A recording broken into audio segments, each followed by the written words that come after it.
로마서 1장 1절에서 7절 제가 봉독하겠습니다. 예수 그리스도의 종 바울은 사도로 부르심을 받아 하나님의 복음을 위하여 택정함을 입었으니 이 복음은 하나님이 선지자들에 통하여 그의 아들에 관하여 성경에 미리 약속하신 것이라. 그의 아들에 관하여 말하면 육신으로는 다윗의 혈통에서 나셨고 성결의 영으로는 죽은 자들 가운데서 부활하사 능력으로 하나님의 아들로 선포되셨으니 곧 우리 주 예수 그리스도시니라. 그로 말미암아 우리가 은혜와 사도의 직분을 받아 그의 이름을 위하여 모든 이방인 중에서 믿어 순종하게 하나니 너희도 그들 중에서 예수 그리스도의 것으로 부르심을 받은 자니라. 로마에서 하나님의 사랑하심을 받고 성도로 부르심을 받은 모든 자에게 하나님 우리 아버지와 주 예수 그리스도로부터 은혜와 평강이 있기를 원하노라. 아멘. 기도하겠습니다. 거룩하고 존귀하신 주님, 은혜와 사랑을 감사드립니다. 주님의 거룩한 날 허락하셔서 공예배를 통해 하나님께 영광 돌릴 수 있게 하신 은혜 감사드립니다. 지금 이 시간 주님의 말씀 듣는 시간입니다. 우리 안에 계신 성령께서 함께 하셔서 듣는 말씀 가운데 하나님의 음성을 듣는 자들 될 수 있도록 인도하여 주옵소서. 그래서 그냥 흘려듣지 않고 이 말씀을 하나님의 말씀으로 받아서 우리의 삶 가운데 열매를 맺을 수 있도록 인도하여 주옵소서. 감사드리며 사랑이 많으신 예수님의 이름으로 기도드렸습니다. 아멘. 로마서 세 번째 시간이죠. 설교가 좀 길게 준비가 됐습니다. 좀 길어도 좀 천천히 할게요. 좀 길면은 제가 너무 급하게 하다 보니까 전달이 잘 안 되는 것 같아서 좀 이해해 주시고 좀 길게 들어주시기 바랍니다. 그래서 지난주에는 바울이 자신을 종이라고 부른 것을 함께 살폈습니다. 사람들은 모두 자신이 섬기는 어떤 것이 있습니다. 그래서 그것을 종이라고 부를 수도 있는 거죠. 그러니까 신자냐 불신자의 차이는 무엇을 섬기느냐, 아니 다른 말로 무엇을 위해 사느냐, 무엇에 가장 큰 가치를 두느냐의 문제지 종이냐 아니냐의 문제는 아닙니다. 우리는 그리스도의 종이 아니면 다른 것의 종이 되는 겁니다. 그리스도인들은 모두 그리스도의 종입니다. 먼저 우리를 위해 종 대신 그리스도를 따라 이제 그분의 종된 존재들이 바로 그리스도인들이죠. 사실 하나님의 종이 되는 것은 모든 사람들에게 마땅하고 가장 이상적인 존재 방식입니다. 원래 그래야 되는 거죠. 그리스도의 종으로 사는 것은 물고기가 물속에 사는 것과 똑같습니다. 원래 그래야 되는 겁니다. 그래야지 살 수가 있는 거죠. 그래서 그 종된 삶을 이제 다른 말로 하면 예배라고 할 수가 있죠. 그래서 하나님을 섬기며 경배하는 것, 우리가 주일에 모여서 이렇게 하나님께 예배드리는 것과 삶 가운데 하나님을 예배하는 삶, 이게 바로 그리스도의 종된 삶이라고 할 수가 있습니다.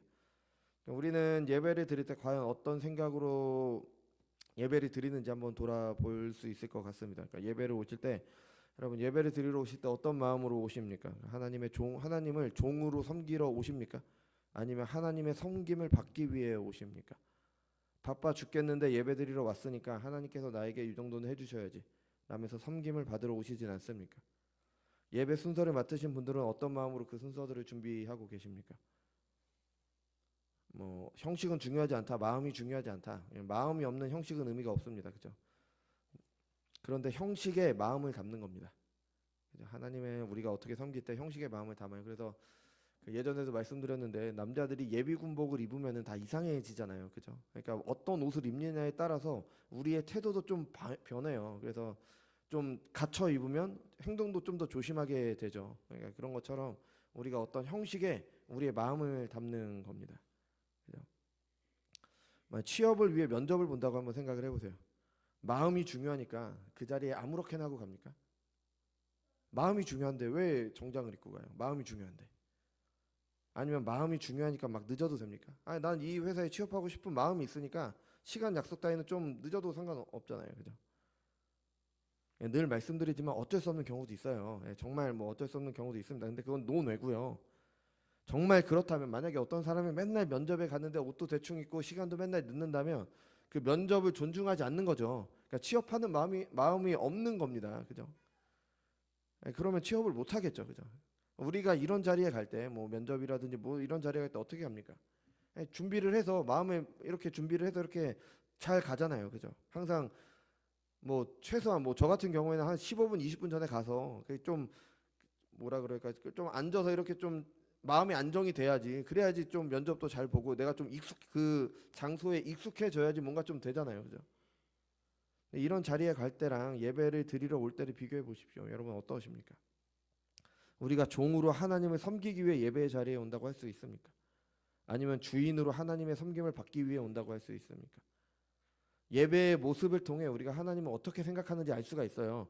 그러면 삶 가운데 내가 그리스도의 종으로 사는지 아니면 그리스도를 종으로 부리려고 하는지 알 수가 있는 겁니다. 자신을 종이라고 소개한 바울은 이어서 이제 자신에 대해서 두 가지를 말합니다. 그래서 오늘은 이것을 이제 살피려고 합니다. 뭐 우리가 다 알다시피 로마서는 편지죠. 그래서 편지에서 가장 먼저 뭐 몇 번 말씀드렸듯이 누가 누구에게 보내는 것인지가 중요합니다. 그래야지 편지의 내용이 분명해지죠.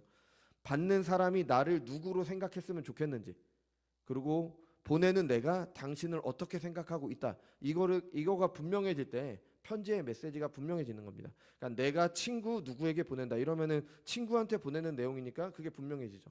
근데 친구한테 보낼 때랑 내가 모르는 사람에게 보낼 때는 또 다르잖아요. 그러니까 나를 어떻게 소개하고 내가 그 사람을 어떻게 생각하고 있는지를 이제 알아보는 게 그래 편지에서는 중요합니다. 그래서 바울이 자신을 로마 교회에 어떻게 소개를 하고 로마 교회 성도들을 어떻게 부르는지가 담긴 인사말을 우리가 좀 이해를 하고 넘어가야 되는 거죠. 종으로 자신을 소개한 바울은 이어서 말합니다.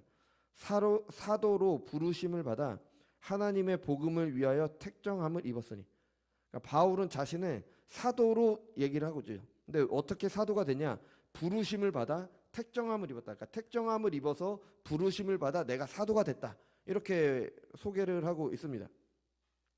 6절과 7절을 보면은 바울은 로마 교회 성도들을 비슷한 말로 불러요. 예수 그리스도의 것으로 부르심을 받았다. 또 7절에 보면 성도로 부르심을 받았다. 그러니까 바울은 자신과 로마 교회 성도들이 모두 부르심을 받은 사람들이라고 소개를 하고 있는 겁니다. 그러니까 바울의 이해는 그거예요. 하나님께 부르심을 받아 나는 사도가 되었고 하나님께 부르심을 받은 너희는 성도가 되었다. 이게 바울의 이해인 겁니다. 그래서 하나님께 부르심을 받은 바울이 하나님께 부르심을 받은 성도들에게 편지를 보낸다. 이게 지금 바울이 이해하고 있는 거죠. 이 부르심은 교회에서 굉장히 많이 사용하는 단어입니다. 그죠? 그래서 이걸 뭐 다른 말로는 소명이라고도 해요. 부르심을 받았다, 소명받았다. 우리가 자주 사용하는 말이긴 한데 이게 교회 안에서 굉장한 논쟁거리가 됩니다. 사람들의 생각과 맞지 않기 때문에 그래요. 성경이 말하는 부르심은 두 가지예요. 하나는 구원으로의 부르심이 있습니다. 그래서 하나님께서 우리를 부르셨다고 할 때 나를 구원하셨다라는 의미를 갖고요. 또 한 가지는 사명을 위한 부르심이 있습니다. 하나님께서 바울을 사도로 부르셨다. 바울에게 사명을 주시기 위해 부르셨다라는 내용이 되는 거죠. 그래서 교회라는 이름 자체가 그 헬라어가 에클레시아거든요. 그게 부르심을 받은 사람들의 모임이라는 뜻이에요. 그러니까 바울과 로마 교회는 모두 구원을 위한 부르심을 받았습니다. 이거는 모든 신자가 동일하죠. 우리가 스스로 믿기를 선택해서 하나님을 믿은 게 아닙니다. 하나님께서 우리를 부르셨기 때문에 구원을 받은 거예요. 우리는 종종 믿어서 구원받는다고 생각을 하잖아요. 예, 맞아요. 우리 믿어서 구원받죠. 믿음으로 구원받잖아요. 근데 믿어서 구원받는 게 아니라 믿음으로 구원을 받는 겁니다. 이게 어떤 차이냐면은 믿음이 그러니까 내가 구원받기 위한 조건이 아니라는 거예요. 믿음은 통로입니다. 그럼 내가 구원을 받기 위한 조건이 뭐냐? 하나님께서 나를 택하셨냐 택하지 않으셨냐예요. 그러니까 믿음 전에 하나님의 택하심이 있는 겁니다. 하나님께서 나를 택하셨기 때문에 나의 삶 가운데 내가 믿음을 통해서 구원받게 되는 거예요. 이거를 오해하면은 내가 믿어서 구원받는다. 그럼 믿음도 공로네. 내가 믿었으니까. 이렇게 내 의가 들어가게 되는 거예요. 이게 아니죠. 내가 믿어서 구원받는 게 아니라 하나님께서 나를 선택하셨기 때문에 이 나의 삶 가운데 나에게 믿음을 주셨고 그래서 내가 구원을 받게 되는 거죠. 그래서 택하심과 부르심이 믿음보다 먼저 있는 겁니다. 이건 모든 것이 은혜라고 말하는 우리에게 너무 당연한 것 같은데 사람들에게는 믿기 어려운 거예요. 왜냐하면 내가 믿기로 결정한 것 같잖아요. 사실 그렇지 않습니까? 여러분 교회에 오신 건 우리 교회에 오신 건 여러분의 결정이잖아요. 교회 찾아보다가 뭐 이렇게 하다가 어떤 경로든 간에 어쨌든 내가 선택해서 내가 이 교회에 온 거잖아요. 그죠? 뭐 환상 중에 뭔가 하나님께서 이끌려서 이렇게 오신 분 안 계시잖아요. 뭐 자고 있는데 하나님이 이렇게 이끄셔서 이 교회를 보여주시고 그런 분 안 계시잖아요. 그러니까 내가 선택해서 이 교회에 왔잖아요. 다 내가 결정해서 내가 온 것이에요. 맞잖아요. 그죠? 그렇죠. 근데 성경은 그게 아니다. 하나님께서 택하심으로 오도록 하신 거다. 이렇게 말하니까 믿기가 어려운 거죠. 어떻게 그 일이 가능하냐? 우린 모릅니다. 당연히 모르죠. 하나님이 행하시는 신비이잖아요. 근데 우리는 뒤돌아보면서 늘 고백하잖아요. 아, 하나님이 나를 이끄셨구나. 하나님이 나를 부르셨구나. 아, 하나님이 나를 이 교회에 오도록 하셨구나. 하나님께서 나를 부르셔서 내가 구원을 받았구나. 이렇게 고백을 하게 되는 거죠. 그래서 어떤 분들은 이렇게 말해요. 예수님께서 십자가에 달려 돌아가심으로 구원의 길을 열어두셨다. 여러분 이거 잘 이해를 하셔야 됩니다. 그래서 제가 좀 천천히 하면서 좀 길게 하는 거예요. 뭐 핑계이긴 하지만 어쨌든 예수님께서 십자가에 달려 돌아가심으로 구원의 길을 열어두셨다. 그러면은 그 길을 택하는 것은 사람의 선택이다. 그래서 믿기로 선택한 사람은 구원받는 것이고 그렇지 않은 사람들, 믿지 않기로 선택한 사람은 구원받지 못하는 것이다. 여러분 이 말이 맞습니까? 아니, 그럴듯하잖아요. 이해하기도 쉬워요. 아니, 내가 믿어서 구원받았으니까. 그리고 구원을 위해서 내가 최소한 믿기로 결정했으니까 뭔가 명목이 좀 섭니다. 면목이 좀 서요. 하나님 앞에 좀 설 수가 있을 것 같아요. 근데 진리가 아닙니다. 성경은 이렇게 말하지 않아요. 하나님께서 창세 전에 구원할 자들을 택하셨다고 말하고 있습니다. 이 세상이 만들어지기도 전에. 물론 복음은 모든 사람에게 전해지죠. 근데 그 복음을 듣고 믿는 것은 하나님께서 택하신 자들, 구원하기로 작정하신 자들에게만 허락이 되는 겁니다. 아니 사랑의 하나님이면은 모든 사람들이 다 구원해야 되는 거 아니야? 아, 뭐 속 좁게 어떤 사람들은 구원하고 어떤 사람들은 그냥 멸망당하도록 버려두셔. 그럼 남은 사람들은 뭐야? 그들의 운명은 미리 정해진 거니까 이거 좀 하나님이 기회도 안 주시는 거 아니야? 우리 생각에는 당연히 우리가 믿어서 구원받는 게 좀 더 말이 되죠. 왜냐하면 사랑이 하나님이시기 때문에 모든 사람을 다 구원하시길 원하셔야 될 것 같잖아요. 왜? 또 원하신다라고 성경에 말하기도 하고 또 공평하신 분이기 때문에 모든 사람에게 기회를 주셔야 될 것 같잖아요. 왜 그들은 구원받지 않기로 그렇게 선택을 하셨냐? 그러면 안 될 것 같잖아요. 근데 기회를 주셨습니다. 충분히 기회를 주셨어요. 근데 그냥 사람은 그 기회를 걷어차버릴 뿐입니다. 우리도 하나님의 은혜가 없다면 아무리 복음이 들려져도 안 믿어요.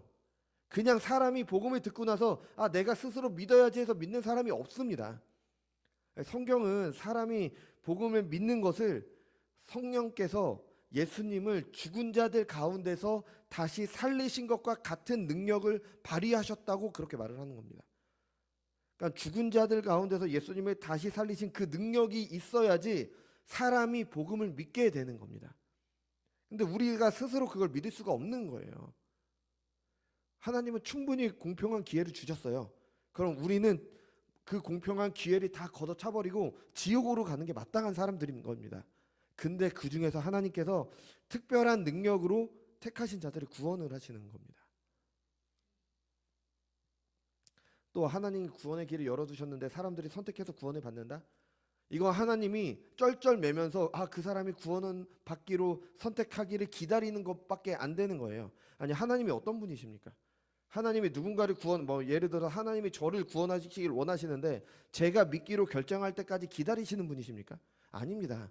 하나님의 모든 것은 하나님의 주권에 달려 있어요. 하나님께서 저를 구원하시고자 하면은 구원하시는 겁니다. 어떤 사람이 믿을 때까지 기다리는 게 아니에요. 그건 왜 하나님을 그런 분으로 만들어요? 그게 전지전능하신 분이 아니잖아요. 그러면 우리는 스스로 믿음을 택할 정도로 희망의 여지가 없습니다. 성경은 우리가 죄와 허물로 죽었다라고 얘기해요. 아니 죽은 사람들이 무슨 행동을 할 수가 있어요? 그 에스겔의 마른 뼈 환상 나오잖아요. 에스겔서의 에스겔 38장인가 보면은 마른 뼈 환상이 나오는데 그거는 이스라엘의 회복을 보여주는 동시에 죄인이 어떻게 구원받을 수 있냐도 나타내 줍니다. 마른 뼈가 스스로 회복할 수 있습니까? 어떠한 능력이 가해져야지 마른 뼈가 회복을 하는 거잖아요. 아니 그 무덤에 죽은 나사로가 스스로 살아날 수가 있어요? 못 살아나요. 예수님이 일어나라고 하셔야지 일어나는 겁니다. 우리가 마찬가지예요. 우리도 아무리 복음이 들려져도 우리는 죽어있기 때문에 몰라요. 못 믿습니다. 근데 그 능력에 성령께서 우리에게 능력을 발휘하실 때 우리가 믿고 구원받게 되는 겁니다.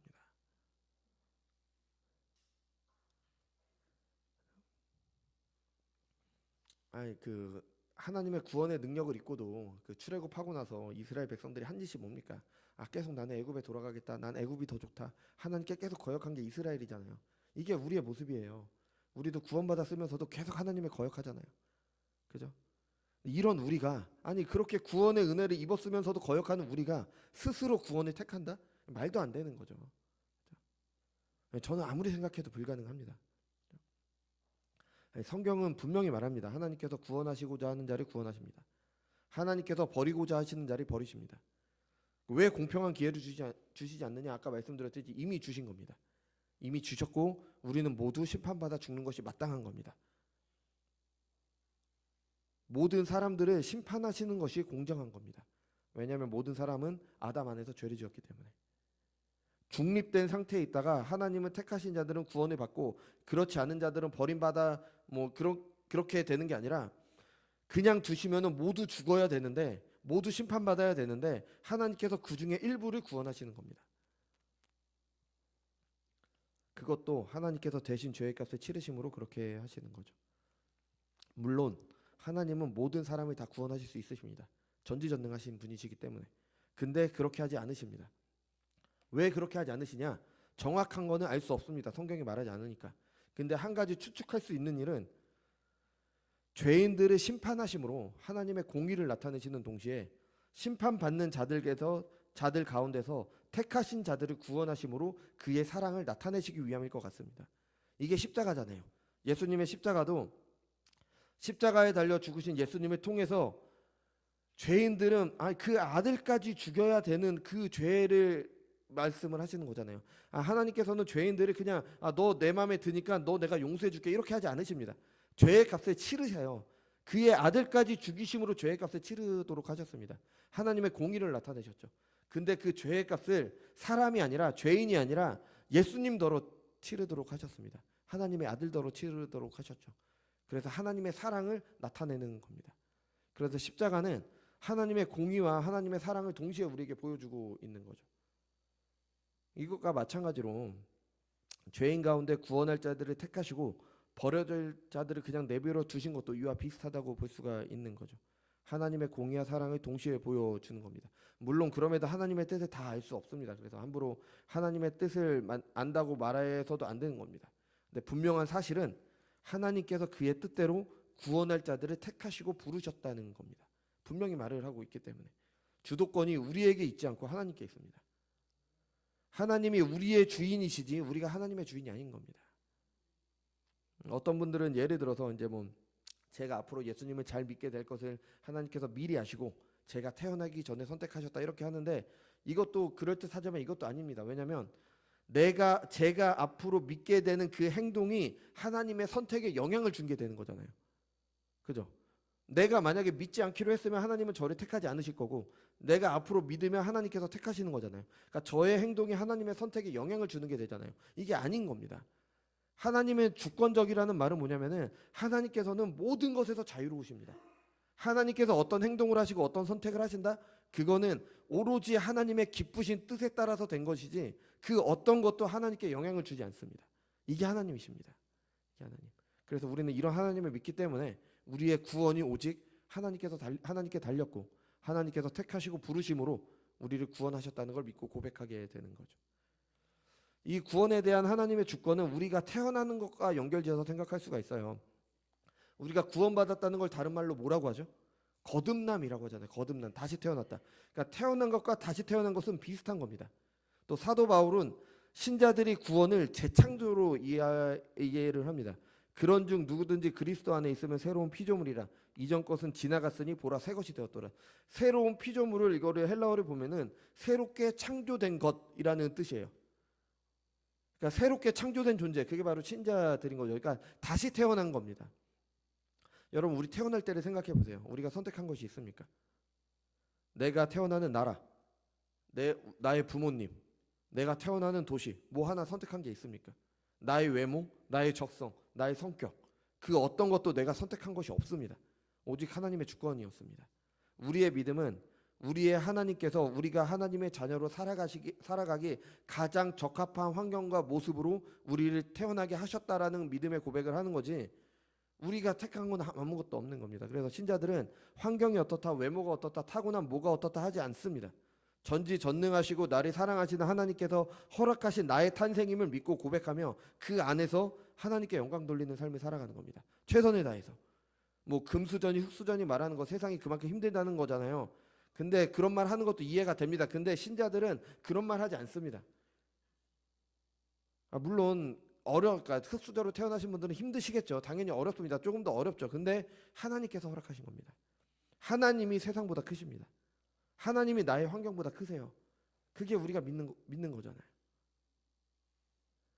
또 좀 괜찮게 태어났다고 교만할 것도 없습니다. 내 것이 아니에요. 내가 남들보다 뭐 좀 잘났다고 할 게 없습니다. 내 것이 아니라 하나님께서 주신 겁니다. 근데 어떻게 교만할 수가 있어요? 우리가 태어난 것이 이렇듯 우리의 거듭남도 마찬가지입니다. 우리가 한 것이 없습니다. 오직 하나님의 주권에 따라 이루어집니다. 이 하나님의 선택과 예정은요, 사람의 지혜도 생각해 나가다 보면 막히는 순간이 나와요. 어쩔 수 없습니다. 이건 우리의 지혜로 이해할 수 없는 부분이 있기 때문에. 그럴 때 그것을 이해하기 위해 어떤 사람의 생각을 지어내는 것이 아니라 하나님을 계시하고 있는 성경이 무엇을 말하는지를 우리는 봐야 되는 겁니다. 그 자식들이 아직 나지도 아니하고 무슨 선이나 악을 행하지도 아니한 때에 택하심을 따라 되는 하나님의 뜻이 행위로 말미암지 않고 오직 부르시는 이로 말미암아 서게 하려 하사. 아멘. 이게 나중에 자세히 볼 그 9장에서 바울이 에서와 야곱에 대해서 말을 한 겁니다. 이미 나기도 전에 하나님께서 정하신 겁니다. 우리의 태어남이나 우리의 다시 태어남, 거듭남, 구원은 모두 하나님의 주권 가운데 있습니다. 여기까지가 교리입니다. 그죠? 여기까지가 성경의 가르침이에요. 여기까지 성경이 말하는 구원이고, 그럼 이것을 믿는 사람들은 어떻게 살아야 될까요? 교리는 삶과 연결이 돼야 되잖아요. 그죠? 이것을 믿는 사람들은 어떤 삶을 통해서 세상과 구별된 삶을 살아가게 될까요? 세상은 사람이 우연히 생겨났다고 합니다. 존재와 이유와 목적이 없죠. 그냥 우연히 생겨났는데 그냥 살다가 죽으면 끝이잖아요.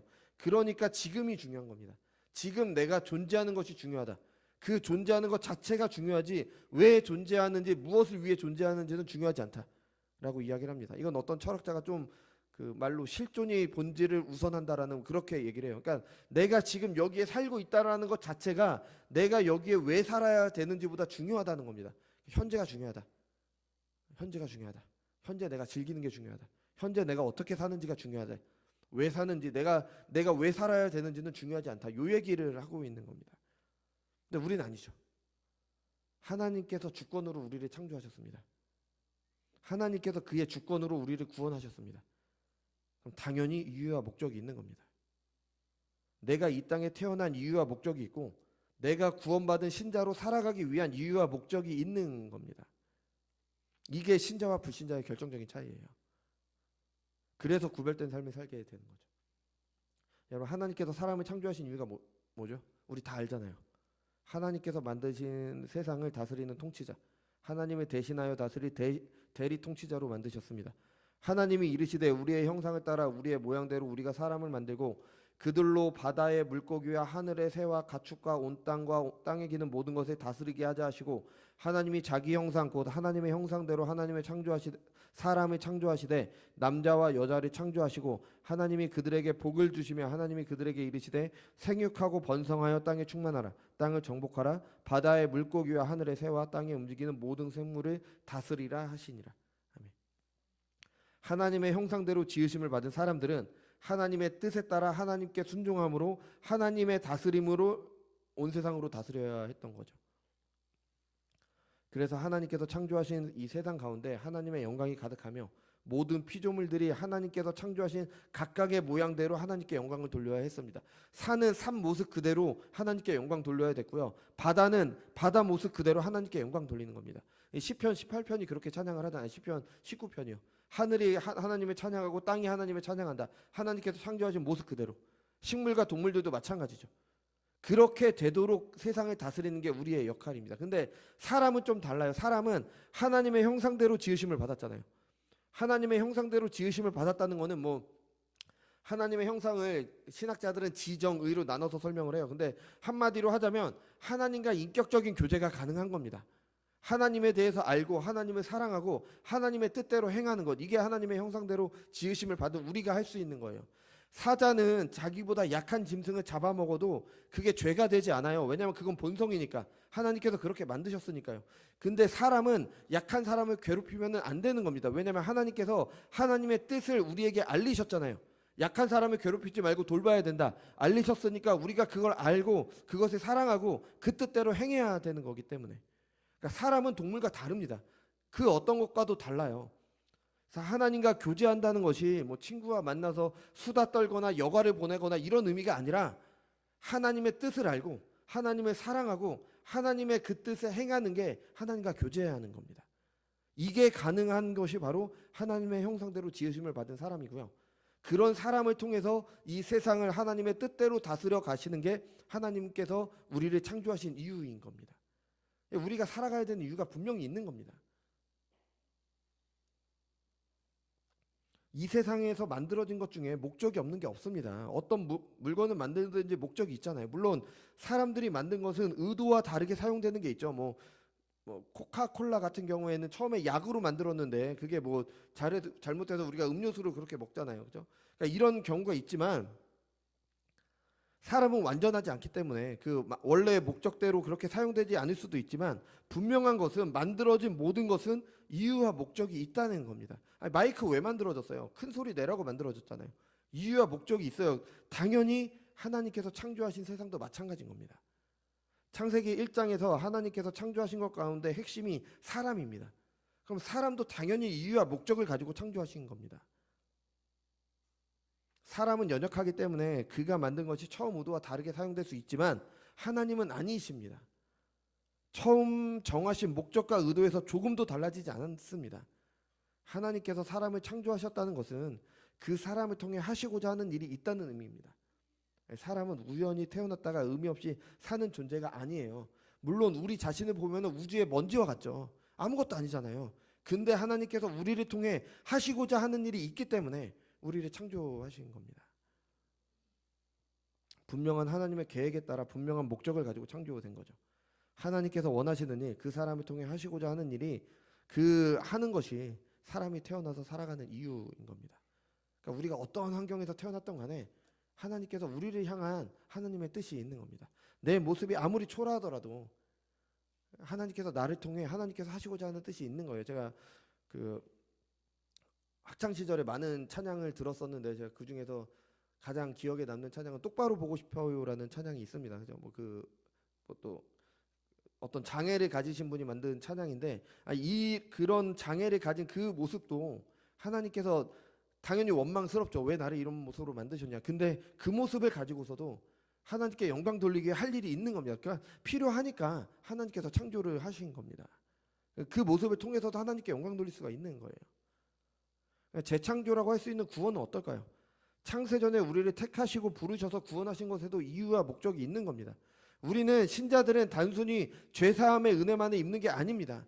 죄사함의 은혜를 입어 하나님께 순종해서 하나님의 뜻을 우리를 향한 하나님의 뜻을 행할 수 있도록 된 게 구원의 은혜를 입은 겁니다. 이 에베소서 1장 3절에서 14절이 이것에 너무 잘 나오잖아요. 성부께서 창세전에 구원할 자들을 택하셨습니다. 하나님의 영광을 찬양하기 위해서. 성자께서 그들을 위해 죽기까지 순종하심으로 죄의 값을 치르시고 의로 덧입히셨습니다. 하나님의 영광의 찬양이 되기 위함입니다. 성령께서 그 구원을 신자들에게 전해주십니다. 하나님의 영광을 위해서입니다. 이들이 거룩한 하나님의 백성이 되어 하나님 나라를 이루어 하나님의 영광을 세상에 나타내는 것이 신자들을 거듭나게 한 이유, 구원받은 이유인 겁니다. 그래서 사도 바울은 신자들에게 너희는 먹든지 마시든지 하나님의 영광을 위해 살아라고 얘기를 한 겁니다. 불신자들은 이 말을 이해할 수 없죠. 아니 내 인생 내 것인데 내가 왜 남의 영광을 위해 살아야 되냐. 신자들은 압니다. 내 인생은 우연히 생겨난 것이 아니다. 내가 구원받은 것도 어쩌다 구원받은 것도 아니고 내가 믿기로 선택해서 구원받은 것도 아니다. 하나님께서 하신 겁니다. 그렇기 때문에 내 삶이 나의 것이 아니라 하나님의 것인 겁니다. 그러니까 내가 아니라 하나님의 영광을 위해서 사는 겁니다. 내가 그리스도와 함께 십자가에 못 박혔나니 그런즉 이제는 내가 사는 것이 아니요 오직 내 안에 그리스도께서 사시는 것이라. 이제 내가 육체 가운데 사는 것은 나를 사랑하사 나를 위하여 자기 자신을 버리신 하나님의 아들을 믿는 믿음 안에서 사는 것이라. 예, 이게 신자들의 삶인 겁니다. 예수님께서 우리를 구원하셨으니까 너무 감사하니까 하나님의 뜻대로 그 은혜에 보답하는 마음으로 뜻대로 살아야지. 예, 이것도 좋습니다. 이것도 좋아요. 근데 그게 다가 아니라는 겁니다. 내가 보답하기 위해 하나님의 뜻대로 사는 게 아니라 나는 원래 그렇게 창조된 겁니다. 내가 그 뜻대로 살기 위해 창조가 된 거예요. 그러니까 나는 본래 그렇게 살아야 되는데 살지 못했던 것을 다시 살게 해주신 게 이게 바로 구원의 은혜인 겁니다. 여러분, 저는 교회 안에 여러 문제들이 있지만 이 가장 큰 원인 중에 하나가 바로 이 소명의식의 부재라고 생각을 합니다. 예수님은 믿어 죄사함의 은혜를 입는다, 여기서 끝납니다. 이거는 반쪽짜리예요. 예수님은 믿어 죄사함의 은혜를 입었다면 그렇게 하신 이유와 목적에 맞게 살아야 하는 겁니다. 여기까지가 구원인 겁니다. 본래 그렇게 살아야 되는데 죄 때문에 그렇게 살지 못하게 된 우리를 다시 그렇게 살도록 하신 것이 은혜인 겁니다. 지난 설교와 연결을 짓는다면 본래 우리는 하나님의 종으로 살아야 돼요. 근데 죄 때문에 하나님이 아닌 다른 것을 섬기며 사는 비참에 빠지게 된 겁니다. 그 비참에서 건져내셔서 하나님의 종으로 살아갈 수 있게 하신 게 바로 은혜인 겁니다. 그런데 이 소명 부분이 빠지니까 구원받았다는 신자들도 무엇을 위해 어떻게 살아가야 되는지 모릅니다. 그러니까 무슨 말이 하냐, 우리 옛날에 그런 얘기 많이 했잖아요. 우리는 믿어서 구원을 받는 건 구원받는 거고, 구원받은 이후에 우리가 행하는 것은 우리의 공로가 돼서 나중에 천국 가서 좋은 집에서 살기 위해서, 천국 가서 더 좋은 데서 살기 위해서 우리가 공로를 쌓는 거다.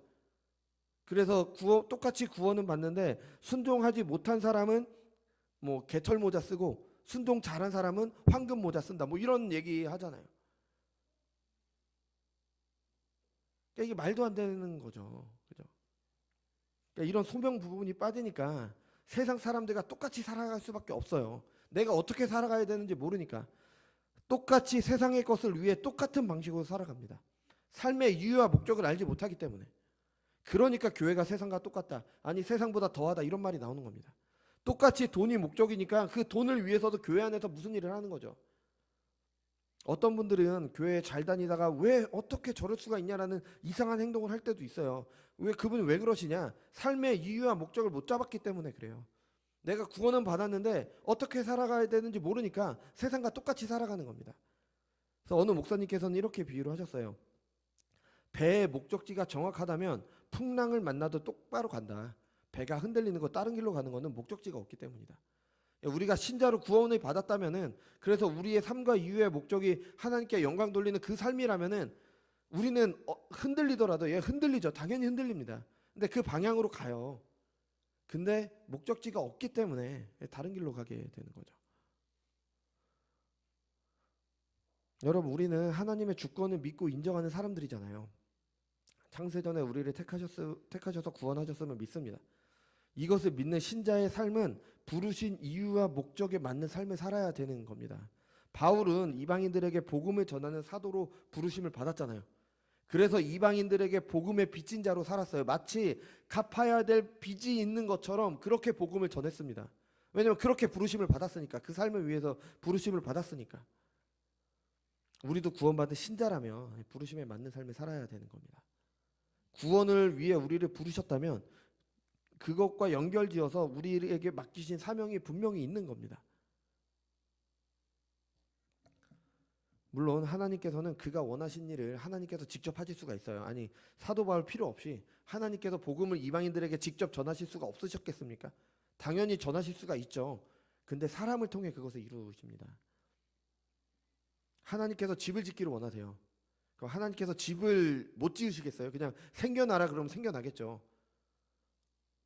근데 그렇게 하지 않으시고 하나님께서 택하신 사람을 통해서 집을 지으십니다. 물론 그 집을 지으시는 그 사람도 일을 통해서 돈을 벌려고 하는 거잖아요. 돈을 벌려고 하는 거지만 그 일들을 통해서 하나님의 뜻이 이루어져 가는 겁니다. 신자들이 이것을 하는 겁니다. 신자들은 이것을 알아요. 그래서 내가 하는 일이 하나님의 일이라는 걸 압니다. 근데 세상 사람들은 이것을 모른 채 자신을 위해서 일을 하는 거죠. 여기에서 차이가 나는 겁니다. 물론 하나님께서는 그 불신자들이 모르고 하는 일들을 통해서 하나님의 일을 이루지만, 신자들은 하나님의 뜻을 이루겠다는 생각으로 하나님께서 맡기신 일을 하는 거예요. 같은 일을 해도 전혀 다르죠. 아니, 하나님의 일을 하는데, 하나님의 영광을 위해 일을 하는데 대충 할 수 있습니까? 대충 시간만 때우다 돈이나 받자, 이런 생각을 할 수가 있어요? 내가 하나님께서 내게 맡기신 일을 하는데 대충 시간만 때우다가 시간 끝나면 학교에서 집에 가야지. 대충 공부할 수 있습니까? 하나님께서 내게 지금 공부하라고 맡기셨는데 당장 내가 해야 되는 게 이건데. 그 어떤 일이든 그 일이 범죄가 아니라면 하나님의 나라를 위해 하나님께서 맡기신 일을 하는 겁니다. 물론 평생 한 직장에서 뭐 억울한 일을 당해도 인간답지 않은 대우를 받더라도 참아가면서 일해야 된다, 그게 아니에요. 그러니까 직업은 바꿀 수도 있어요. 바뀔 수도 있습니다. 어떤 직업을 갖느냐가 중요한 게 아니라 어떤 일을 하든지 내가 하는 그 일이 하나님께서 내게 맡기신 것이며 이것을 통해 하나님의 영광을 드러내는 하나님의 나라를 이루어야 한다는 분명한 의식이 있어야 된다는 겁니다. 이건 교회 안에서 어떤 일을 할 때도 마찬가지죠. 하나님께서 나에게 어떤 봉사를 맡기셨다? 물론 하나님이 직접 음성으로 맡기시진 않죠. 근데 교회의 상황과 목회자의 판단에 따라 맡겨진 일이라면 하나님께서 맡기신 겁니다. 그러면 하나님의 일로 알고 충성하는 겁니다. 뭐 예배 안내위원이 아무것도 아닌 것처럼 보이십니까? 예배 순서 가운데 기도하고 반주하고 찬양하는 일이 가벼워 보이십니까? 여러분, 하나님 앞에 하는 겁니다. 하나님의 종으로 하는 거예요. 잘하고 못하고는 두 번째 문제예요. 못할 수도 있죠. 우리가 뭐 능력자도 아닌데 못할 수도 있어요. 근데 정말 마음을 다하느냐, 그 문제인 겁니다. 그 문제. 어떤 봉사든 다 마찬가지죠. 하나님께서 하나님께 드리는 예배를 위해 내게 맡기신 겁니다. 소홀히 할 수 있습니까? 말씀 같은 저도 마찬가지죠. 하나님께서는 하나님의 영광스러운 말씀을 이 어리석은 죄인에게 맡기셨습니다. 당연히 부족하죠. 당연히 연약합니다. 그럼에도 하나님의 영광을 위하는 마음으로 최선을 다합니다. 뭐 하나님의 말씀이 조금이라도 잘못 전해지지 않기 위해서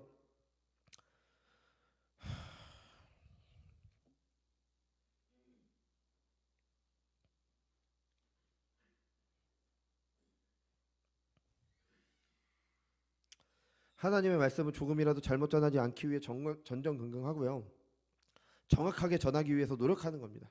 다른 이유가 아니에요. 주께서 맡기신 일이니까. 하나님께 하는 일인데 내가 어떻게 대충 할 수가 있어요? 저를 부르신 이유가 그거니까. 저를 구원하시고 이유가 그거기 때문에. 우리 모두 마찬가지입니다. 지금 내가 어느 자리에 있든지 어떤 일을 하든지 하나님께서 나를 그 자리에 부르신 것입니다. 그 일을 통해 하나님께 영광을 돌리는 거죠. 그럼 내가 내 일로 하나님께 영광을 돌리기 위해 우리는 무엇을 해야 될까요? 가장 중요한 게 무엇일까요? 내가 하나님께 내 일을 통해서, 우리 각자 지금 다 하시는 일이 있잖아요. 내가 그 일을 통해서 하나님께 영광 돌릴 수 있는 게 뭘까요? 어떻게 해야 될까요? 하나님께 영광 돌리는 삶은 두 가지로 나눌 수가 있어요. 그러니까 이게 분리된 게 아니라 두 영역이 있는 겁니다. 두 영역이 서로 영향을 주고 받아요. 그러니까 쉽게 설명하기 쉽게 둘로 나눠서 생각을 하는 거죠. 하나는 주님께서 다시 오실 때까지 하나님께서 우리에게 허락하신 이 세상, 이 사회를 잘 유지하는 겁니다. 잘 유지한다는 게 이웃을 사랑하는 거죠. 이웃을 사랑하고 이웃을 돕는 거, 그죠? 다른 하나는 하나님의 언약 백성으로 하나님을 섬기는 삶인 겁니다. 하나님을 사랑하는 겁니다. 의사의 예로 들어보면은 의사는 사람들의 병을 고쳐줌으로 다른 사람을 돕는 겁니다. 내 직업으로 다른 사람을 돕는 거죠. 이 사회가 잘 유지될 수 있도록 돕는 거예요. 내 직업으로 하나님께 영광 돌리는 동시에 이웃을 사랑하는 겁니다. 동시에 그렇게 의사로서 살아가는 삶 가운데 하나님께 순종하는 삶으로, 그 삶 가운데 하나님의 율법을 지키는 삶으로 하나님의 나라를 이루어가는 겁니다. 그러니까 두 가지 역할을 동시에 해야 하는 거예요. 그때 가장 요구되는 게 뭘까요? 의사라면은 가장 요구되는 조건이 뭘까요? 아픈 사람을 고치는 일이 의사의 직업이잖아요. 그 직업으로 하나님을 사랑하고 이웃을 사랑하기 위해 가장 중요한 거는 잘 고치는 겁니다. 하나님께서 내게 맡기신 일을 잘해야 돼요. 물론 뭐 친절하기도 해야 되고 뭐 다 해야 되죠. 제일 중요한 거는 내게 맡기신 일을 잘하는 겁니다. 병도 못 고치면서 친절하기만 하면 의미가 없잖아요.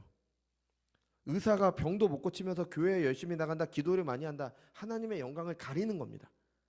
내가 내 일 잘해야 돼요. 내가 내 일을 잘해서 그걸로 이웃을 돕는 겁니다. 그게 하나님께 영광 돌리는 삶 가운데 하나예요. 물론 그런 삶 가운데 하나님의 말씀대로 사는 삶도 있어야 되는 거죠. 근데 내가 내 직업으로 하나님께 영광 돌리는 거는 일단 잘해야 되는 겁니다. 비행기를 모는 기장은 안전하게 모는 능력을 먼저 갖춰야 돼요. 식당 일 하시는 분들은 음식을 맛있게 만들 수 있어야 되는 겁니다. 그럴 때 그 직업으로 하나님께 영광 돌리며 이웃을 돕는 섬기는 삶을 사는 겁니다. 뭐 내가 뭐 이웃을 돕기 위해서 뭐 뭐 기부를 얼마 하고 뭐를 얼마 하고 이거는 두 번째 문제고요. 먼저 내가 내 직업으로 잘해서 다른 사람을 돕는 거예요. 아니 그 하수도 이렇게 배관 하시는 분들 계시잖아요. 그분들은 하수도를 이렇게 잘 연결하고 잘 뚫고 잘해서 그것으로 이웃을 돕는 거예요. 아니 그것을 잘하시니까 그분들을 통해서 물론 그거에 대한 대가는 당연히 지불해야 되는 거지만 그 일을 그분이 안 하시면 우리는 못 하는 거예요. 계속 막힌 채로 살아가야 돼요. 그러니까 그 일을 잘해서 이웃을 돕는 겁니다. 그 일을 통해서 사회에 이바지를 하는 거예요. 그게 하나님께 영광 돌리는 삶 가운데 한 면모인 겁니다. 그리고 그런 삶 가운데 하나님께 순종하는 삶, 하나님의 율법에 순종하는 삶을 살아가는 거죠. 이게 얼마나 어렵습니까? 그죠? 내 일도 잘해야 되고 그런 삶 가운데 하나님의 율법도 지켜야 되는 거니까. 그죠? 잘하면서도 하나님의 뜻대로 해야 되는 거고. 이게 얼마나 어려워요. 근데 하나님께서는 이런 삶을 위해 우리를 부르신 겁니다. 그리고 이런 약속을 주셨죠. 먼저 그의 나라와 그의 의를 구하면 우리의 삶을 책임져 주시겠다. 여러분 제가 느끼기에는 우리 시대는 소명을 잃어버린 시대입니다. 물론 우리 시대뿐 아니라 뭐 과거에도 그랬지만 사람들은 직업을 돈 벌기 위한 수단으로만 여깁니다. 일을 먹고 살기 위해 어쩔 수 없이 하는 것으로 생각을 해요. 근데 그렇지 않습니다. 하나님께서 어떤 일을 우리에게 맡기신 것은 그 일을 통해서 하나님의 뜻을 이루고자 하심이 있기 때문인 겁니다. 그 일을 그냥 돈 벌기 위한 수단, 어쩔 수 없는 일이라고 뭐 사회악이라고 하죠. 뭐 필요악이라고 하죠. 일은 그런 게 아닌데 사람들은 그렇게 생각을 하죠. 그렇게 생각을 하면은 당연히 그 일을 통해 하나님께서 이루시고자 하는 하나님의 뜻을 이룰 수가 없습니다. 하나님께서는 우리를 하나님의 자녀로 부르셨습니다. 또한 바울을 사도로 부르신 것처럼 우리를 각자의 자리에서 할 일을 위해 부르셨습니다. 그것도 하나님께서 택하심으로 부르셨어요. 그냥 대충 부르신 게 아니라 택하심으로 부르셨습니다. 우리에게 허락된 모든 일들 하나님께서 하나님의 뜻을 위해 우리에게 주신 겁니다. 여러분 소명의식 가지고 하십시오. 그 일이 어떤 일이든 상관없습니다. 물론 일이 없는 가정주부라도 그 가정주부의 일이 얼마나 어려워요. 내 아이를 잘 양육하고 가정을 잘 돌보고 이것도 소명의식 가지고 하는 겁니다. 하나님께서 내게 아이를 맡기셨잖아요. 아이는 내 소유물이 아니라 하나님께서 맡기신 겁니다. 죽게 하듯이 아이를 돌보는 겁니다. 죽게 하듯이 가정을 돌보는 거고요. 다른 일 어떤 일을 하시든 마찬가지예요. 하나님께서는 분명한 목적을 가지고 우리를 창조하셨습니다. 또 분명한 목적을 가지고 우리를 택하시고 우리를 구원하셨습니다. 그 목적은 한마디로 하면 예배입니다. 우리가 드리는 이 예배와 그 삶으로 드리는 예배를 모두 다 말하는 거죠. 이를 위해 허락하신 직업입니다. 어떤 일을 하든 죽게 하든 하십시오. 먼저는 잘하셔야 됩니다. 내 직업 하나님께서 내게 맡기셨다면 잘할 수 있으니까 맡기신 거예요. 그러니까 열심히 하십시오. 잘하십시오. 그러면서도 하나님께서 계시하신 율법을 맞게 일하면서 또 그 삶을 살아가야 됩니다. 아니 저 사람은 저렇게 대충 일하고 남한테 피해만 주고 속이고 하면서 돈만 잘 버는데 나만 그렇게 어렵게 살 필요가 있나? 우리는 하나님 앞에 사는 사람들입니다. 사람의 눈은 속일 수 있지만 하나님은 속일 수 없잖아요. 하나님의 종으로 하나님의 부르심에 맞게 사는 사람들입니다. 그 사람들은 하나님께서 알아서 하실 거예요. 신경 쓰지 마시고 나는 내 일에 집중하면 되는 겁니다. 성령께서 우리를 도우실 겁니다. 이런 어려움 가운데 주님께서 우리와 함께 하실 겁니다. 또 이런 삶 가운데 우리를 책임지실 것이라는 약속의 말씀도 있습니다. 부르심에 맞는 삶을 사는 저와 여러분이 되시기 바랍니다. 이런 우리를 통해서 하나님의 영광은 드러날 것이고 하나님 나라는 이루어져 갈 것입니다. 기도하겠습니다. 거룩하고